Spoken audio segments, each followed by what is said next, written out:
Hey, what is up heroes, and welcome to my top 10 fan games of 2021. This year was an amazing year for fan games. So many games got released, it was hard to pick 10, so this is more kind of like a top 15 plus, I guess. There's going to be a lot of fan games on this list. So if you want to play any of the games mentioned, link in the description down below, as always. Go follow the games, their Discords, Twitter, all that good stuff, and support the devs. Before we get into the list, a little reminder, these are games I played and completed this year, so if a game isn't on this list, chances are I haven't played it, or it was played in the previous year, so go check out the previous top 10s. If you guys could smash that like button for me, that'd be super awesome. Now let's get into this list. So starting off, we have Pokemon Dimension, which is a beautiful fan game made with PSDK. The art of the character portraits is excellent, and the world just looks incredible. You play as a character from Sandgem Town in the Sinnoh region. It's basically like a Pokemon Platinum sequel.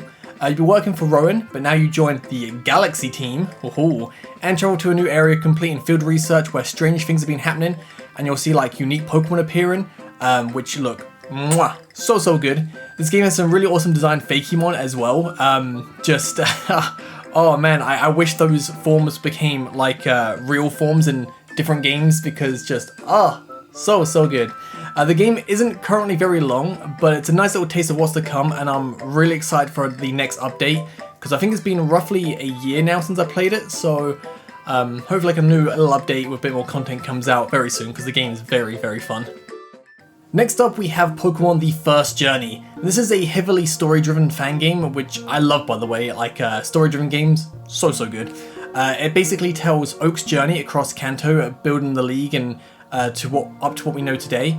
The story is incredibly well written, and the animated portraits are just so good, man. Like character portraits are something I thought, oh man, every fan game should have, look so good. And this game takes it a little bit like a step further with the little animated ones, like they blink and move mouths. It's so good, so good. But like, I absolutely love fan games that use like already established characters to tell a new story, and the way Oak and his friends are written and the events that unfold is just quality. Be mindful though, this isn't a prequel to like Fire Red, it's part of the creator's Postscriptum series, so things might not add up if you look at it from the Fire Red's perspective, but if you're looking for a very good story which will make you see characters you know and possibly love in a new light, this is for you, because Professor Oak, I'm gonna say it, I can't look at you the same way anymore, I just can't. Next up, we have Pokemon NIMBUS, which is a completed fan game where you travel the Adaim region challenging 6 gyms, but you encounter the evil team Cyclone, who are trying to call forth the King of Storms. The game actually includes some custom megas, which are really cool, and I used one that was very OP in my playthrough. I'm not going to tell you what it is, you can find out for yourself, but just, pick your starter carefully. Like, I really like the plot of this game, like using the whole idea of the King of Storms, using past legendaries that really don't get too much attention, and making a story around them, I think is a really cool idea. It's not the longest game out there, but it does feel like a traditional Pokemon game playing through it, and I thoroughly enjoyed the time. So I'd really recommend checking out Pokemon Nimbus if you're looking for a quality, short Pokemon game. Moving on, we have Pokemon AUREOLIN. I hope I'm pronouncing that right still, I'm just not sure if I do pronounce it right, but in AUREOLIN, you'll be travelling through the Chroma region, defeat the gyms and become the champion. However, you'll run into Team Rumble, who have their eyes on the strongest Pokemon. Why? Well, you have to find out, I'm not going to spoil it. It features Pokemon from all the generations, and the game has some difficulty to it as well, so you're looking for a challenge, this is definitely something you can try out, because it's not too hard, but it's also not too easy. It's a good balance, I think, a very good balance.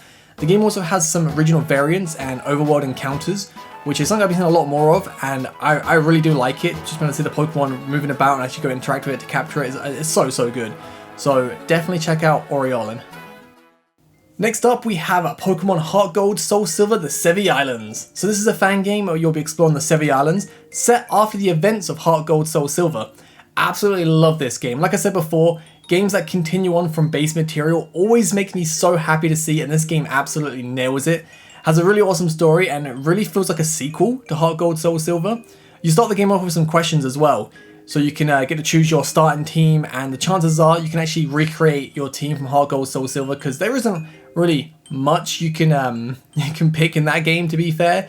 Like, the game actually has a very good variety of Pokemon to choose from, so you can, pretty much make your team, or make a team that you would like to use at least. But if you love the original games, enjoyed the SEVI Islands and Fire Relief Grin, this is definitely a game 100% I recommend.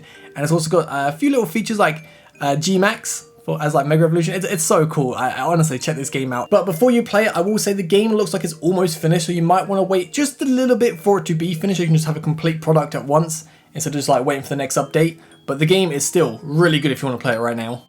Alright, next up we have Pokemon Bushido. First of all, wow. The fact this game was made for the Relic Castle Game Jam is just incredible. The game just feels so polished for such a short amount of time. So Bushido were a child of the Royal Samurai. And we have to go around the region of Aisho, I hope I'm saying that right, to gain the trust of different clans and take down the Akui clan, who are using Shadow Pokemon, which, man, more Shadow Pokemon in games, please. I love Shadow Pokemon. But the story of the game is it's banging, and the variety of Pokemon obtainable is it's really sweet, so you have no trouble building a team of something you like. The game's roughly, I'd say about like 10 hours long. It's complete, it has some post-game as well. It's really beautiful as well. The cherry blossom trees just look so nice. It really just pops, and the battle backgrounds just look amazing.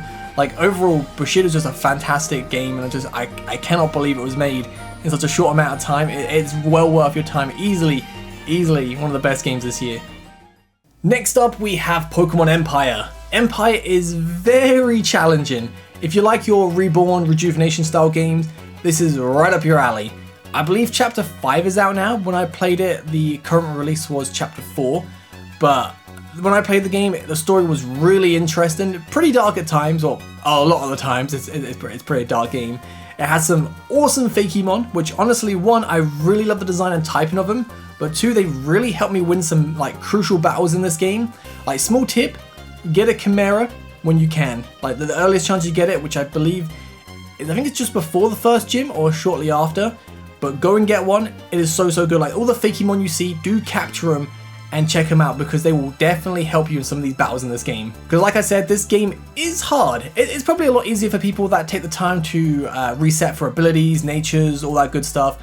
But for the casual player like me, yeah, it was pretty tough. It's pretty tough. But if I can manage to beat the gym leaders, I'm sure you can do it as well. Also, the game has some really hard puzzles. Like, I know previously I said I love puzzles, absolutely love them. But this game, man, some of the puzzles humbled me hard. The gym puzzle end of Chapter 4 was just, oh dude, that took me some time to figure out. But overall, Empire is a very solid game. Not something for the casual player though. If you're looking for a challenging, dark story, this is definitely something you gotta try out, which has some very good Fakemon as well. So next up, we have Pokemon Acceptance, which honestly, I think is very underrated. I came across this game recently and I was very impressed with everything. It plays as a sequel to the Pokepark spin-off games, which are very good games by the way. But something strange has been going on at the Pokepark. Strong Pokemon have been forcibly removed from the park. So you and Gary Oak go to investigate and see what happens. So throughout your journey, you'll get to interact with Pokemon and talk to them with a device that lets you like understand them, actually, you know, speak English to them, which is great. Game also has some custom megas, features Generation 8 Pokemon, has some mini games, and has a bit of a hefty post game with some familiar faces that people might show up. The game also has some like multiple choice questions that have a small impact on the story, which is a real nice touch. Like, the story can really hit you in the feels at times. Like, it's really good storytelling in this game. Like, I really recommend it. The game also has some pretty good difficulty to it as well. The game's not too hard, not too easy. I mean, my Cinderace was a little bit busted late game, but I think Cinderace was just a very good Cinderace, to be fair. But overall, the game was really nice, and I'm surprised it went under the radar for so long. So hopefully you guys see it, you think it looks good, check it out, and hopefully you enjoy it as much as I did. Now we have to go on to another underrated game, Pokemon Heads and Tails. This game easily became one of my favorites. Imagine My Hero Academia, but with Pokemon. The game starts off as you're like an ordinary trainer in a world of Poke Heroes and Poke Villains. The world's recovering from the tyranny of the Poke Villain, Mr. Apocalypse, who was defeated by the Poke Hero Pokemon. So, the story for this game is the typical game. You travel the region as you normally do, doing your thing. You'll meet Poke Heroes, Poke Villains, foil some plans, take on the league, all that standard stuff. And you know, at the end of it, you think, yeah, that was a good game. But then you get into the post game, and it feels like a completely new game. So much goes on. It's so fun, so intense. The post game is what solidified this game for me as one of my favorites. I don't want to spoil what you'll be doing or why, but just know you'll be doing some Poke Hero stuff. It's just so fun, man, it really was. Honestly, this game is just a blast to play through, and I really recommend it. Alright, before we get to the last game, I gotta do a quick lightning round and shout out some amazing games. I couldn't just pick 10 this year, there were so many games I loved.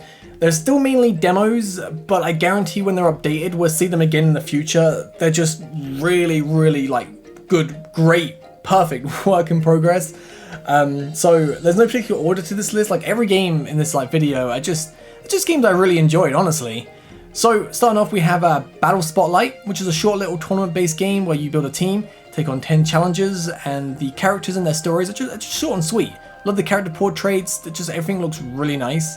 Next up, we got Little Root Researchers. Continuing on from Alpha Sapphire, it's like a little mini sequel or DLC. You play as one of Birch's new assistants, and you work to recover a certain Pokemon's memories. Like really awesome fan game. Like I said, games that continue on a story like a previous official Pokemon game or build on the world. It's just always so good, and this definitely does that really well. Then we have Pokemon and the Last Wish with a mini story about a comet that appears in the night sky every 1,000 years and can only be seen for 7 days. Like, I love when Pokemon games also focus on a legendary or mythical and make a story around that, because like the visual games don't do that enough, and this is a really interesting story. Like a short little fan game, probably like 3-4 hours long, but well worth your time. Then next up we have Samba. Right now only a short demo, and I feel like not getting much attention, but the game is just absolutely gorgeous with some of the best designed detailed Fakemon I've seen in a while. Hope to see more of this game in the future because it is looking really good. Then moving on, we have Time's Edge, which isn't like your typical Pokemon game, like very story driven, but the whole game gives me like Eastwood vibes with the two main characters. Like oh man, I love that dynamic. If you're looking for a banging story with an awesome ending, definitely try out this game. Next up is Pokemon Enigma. Only one chapter currently, but a very good chapter it is.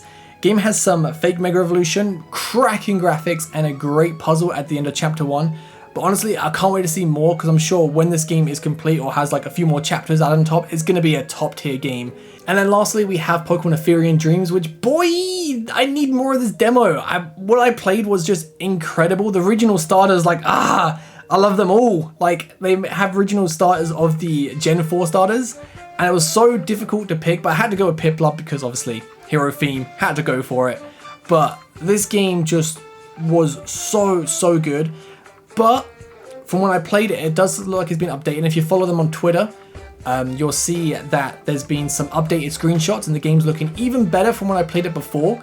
So when the game gets a next big update, I cannot wait to jump back into it and check out all the cool Fakemon, because the regionals Fakemons in this game were just, they were so good, and the storytelling was just amazing. I really cannot wait for this game to be updated. Hopefully 2022 we'll see a big update for it and we can jump back into it. Alright, lastly, you all probably saw it coming. XENOVERSE. I don't think I really got to say much here. XENOVERSE was just a proper quality game.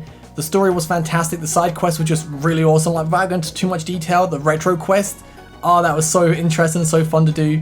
The art is just phenomenal, from the characters to the splash art. Like the splash art that just pops up when like an important thing happens, like when you encounter certain Pokemon, or like for example on the train when the thing happens. Don't want to spoil anything, but the splash art is just so good. The regionals were so well designed as well. I wish they were real, and the Fakemon too. I love so many, especially Grudako. I think it was the origami bird. That was just so good. If you come across that, or you get it, I think it was a mystery gift or it was a trade Pokemon in that game, definitely pick it up. It was so good. But XENOVERSE, I think, really raised the bar for fan games. And it's just incredible to think this is a fan game and not something that was made by like a small studio, like a proper, high budget or like low budget, like a studio that has a budget. This game was just, it was really phenomenal. It really was. Well, there we have it. My top 10, maybe a bit more, to kind of top 10 fan games of 2021.